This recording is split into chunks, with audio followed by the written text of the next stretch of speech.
And most people who contract the virus will see mild or moderate effects, but we have seen older adults, especially those with underlying health conditions, are most at risk. And that means some big changes at local nursing homes and retirement villages. Local 4's Paula Tutman takes a look at the do's and don'ts and the impact on families.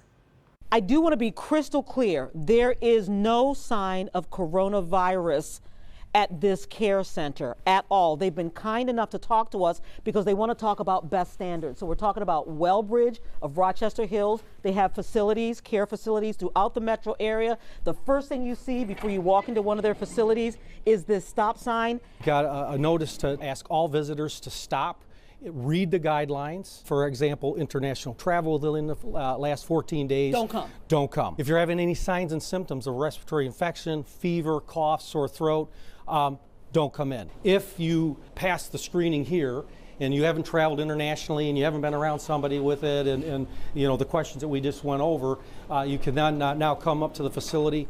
We have people waiting at the reception area. Yet when a client breezed by the signs without even noticing them, it was the barrier at the door that gave staff a chance to stop him, explain, and turn him around. Absolutely. Yes, yeah. Absolutely. We'll be all right. All right, thank you. Until further notice, family and friends of elder, sickly loved ones are being asked to stay away from nursing care facilities. One of the things you noticed happening is we're running out of products because the public is stockpiling. Tell us a little bit about your challenges in that area. Wendy Jones is an elder care expert and founder and CEO of Next Steps for Seniors. You can call them by phone, you can FaceTime them, but you don't need to personally visit them. That's got to be hard because mom and dad and grandma are here. That's absolutely correct, and you know, spouses are here.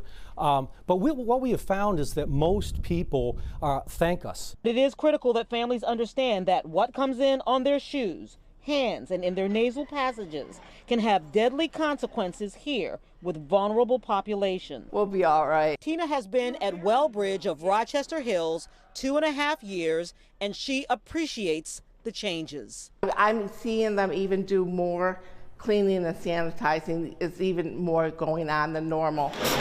Right away, I text family and friends yesterday to tell them that we are on lockdown, to make sure that they're not coming. They know that. We're going to Skype, so I still get to see everybody. It's so extremely critical because the population in these facilities are the highest risk. And we cannot, as an organization, expose our residents to unnecessary risk.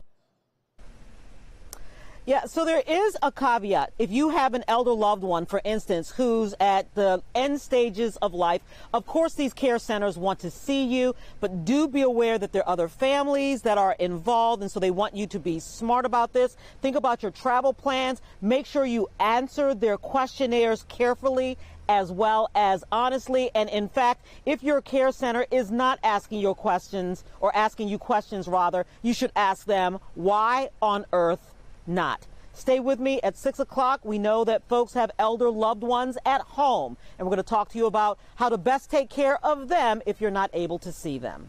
Karen? All right, very informative report. We appreciate it, Paula. We'll see you at 5.